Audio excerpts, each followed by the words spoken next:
What's up, guys? How's it going? Welcome back to the channel. Today I obviously have another video for you guys. Today we're going to be talking about the Los Angeles Lakers. Just to preface, I was going to make this a few days ago after the Russell Westbrook trade. Personally, I'm glad I held off because a lot has happened since then.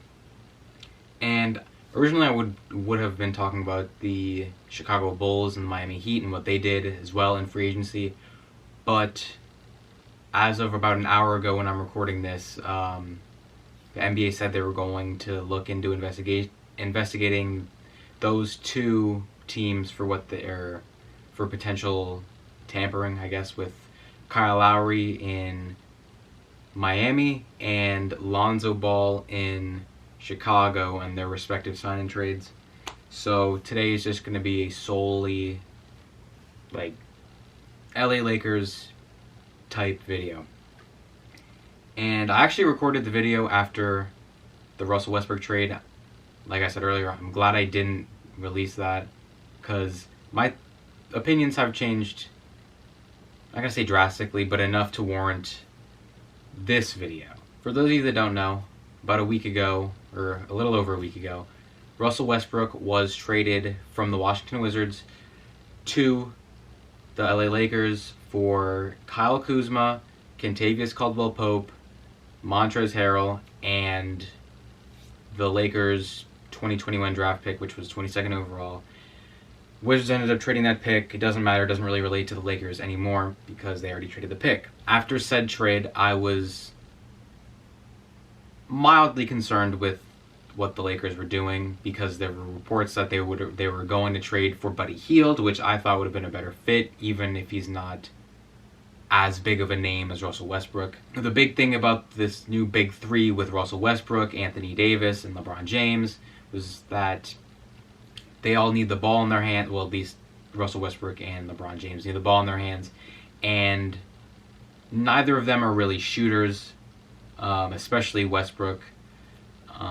And none of them can really space the floor, so it was going to be interesting to see what the Los Angeles Lakers did in free agency, which started on Monday. I can understand everyone, including myself, overreacting a bit to the Russell Westbrook trade because it seemed a bit like a panic move, especially after how the Lakers bowed out in the playoffs. AD injured, LeBron injured. It was very clear that something needed to happen with this team, but they probably could have run it back and been kind of fine, I guess. They probably would have gotten out of the first round if everyone was healthy. That's neither here nor there. They made the trade. There's no going back. Russell Westbrook is a good player for the Lakers in the sense that when LeBron and AD are off the court, Russell Westbrook will be able to lead the second unit. He'll be able to create shots. He'll definitely be able to create shots for himself. He'll be able to manufacture shots for teammates. He's obviously a good passer. His intensity on the court is going to be something that the Lakers have been lacking when LeBron James hasn't been on the floor for the last few years. That's going to be good. Obviously, everyone knows the spacing was going to be bad, at least before the offseason moves that they've made. But Russell Westbrook is a good player, and the reports were obviously that LeBron James, Anthony Davis, and Russell Westbrook met before this trade, talked about what could happen if they were to team up. I'm very confident that they'll know what they have to do. They're three very smart players. Even Russ, I know he kind of gets a little stigmatized, but Russ is a smart player. LeBron is probably one of the smartest players the game has ever seen, and Anthony Davis is a very smart player himself. Even if they didn't make all the moves that they made in free agency, I still think they would have been fine, in a sense. Fast forward a few days to last Monday, which was the start of NBA free agency, and Rob Pelinka, Lakers GM, had a lot to do, and boy did he do a lot. For one, they lost Caruso, which fine. They lost Drummond, fine. I think that makes them a better team, personally, losing Drummond. But the players they did add were very good players. For one, they re-signed Talen Horton-Tucker, which to me seems like he could be a trade piece. I don't see him playing like the 3 years in LA that his contract is for. But he's a young player. He's going to be definitely a rotational piece. He's going to help them out a lot. And I'm personally glad they brought him back. I'd like to see how he progresses this offseason going into the next season.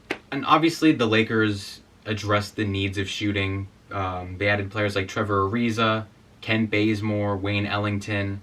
Those are all players that are going to space the floor, obviously, for the big three that they have. They're all pretty good shooters, I'm not going to lie. Are they all old? Yes, and that's kind of a key here, or kind of the thing here with this Lakers team. The majority of the free agents that they picked up were very old players on the vet minimum, because that's kind of all they had. Anthony Davis is making over $30 million, LeBron's making over $40 million, and Russell Westbrook is also making over $40 million. So they have a lot of cap tied into those three players.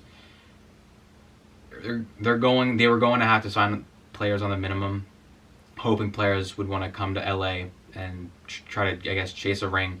And that's obviously what happened. They also brought back Dwight Howard, who took, I guess, a year off in Philly, because he was there 2 years. He was in LA 2 years ago.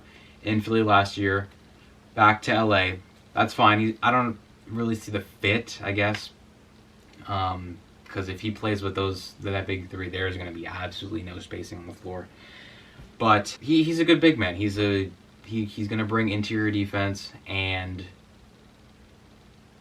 he's still a good player even at his advanced age. LeBron brought in Carmelo Anthony. That should be a fun little wrinkle in this team.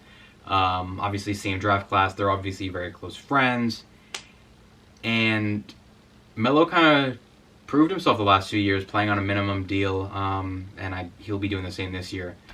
But this time he'll be playing hopefully, for a championship. That'll be very fun. I'm looking forward to seeing him and LeBron play on the same floor together. Because when Melo has a good game, I love seeing Twitter and like Instagram kind of give him his flowers a little bit. Because I mean he does deserve them. Melo is very good, and obviously it would be really cool to see him win a ring. They may not be this year, but at some point I do want to see Carmelo Anthony win a ring. Probably one of the more interesting signings that the Lakers had this offseason was bringing in a 23-year-old Malik Monk in on the vet minimum, which people say he's ring chasing. I personally don't believe that. The market for him and players in general was going to be a lot lower. COVID brought the cap down a little bit. The teams that had money were going to use it to re-sign their guys or make improvements. And Malik Monk was kind of the odd man out in Charlotte this year, especially after they drafted James Bouknight with the 11th pick in the draft this year. I think this is a really good move for both sides. I'm not going to lie. The Lakers and Monk himself. Because he's going to be able to prove himself. It's a one-year deal. He's going to be proving himself. And the Lakers need youth, and they also need shot creation. At 23 years old, Malik Monk definitely brings both of those aspects to the Lakers, and I hope he gets a lot of playing time. He should get a lot of playing time, especially when AD, LeBron are kind of load managing, which I assume they're going to be doing next season. They're going to be fun, or he's going to be fun, and another youthful player. They used their mid-level exception on Kendrick Nunn, who I didn't even realize was a free agent. I guess he had a team option with the Heat. Heat, I guess, declined that, made him a free agent. Kendrick Nunn's only 26 years old. He's beginning the prime years of his career.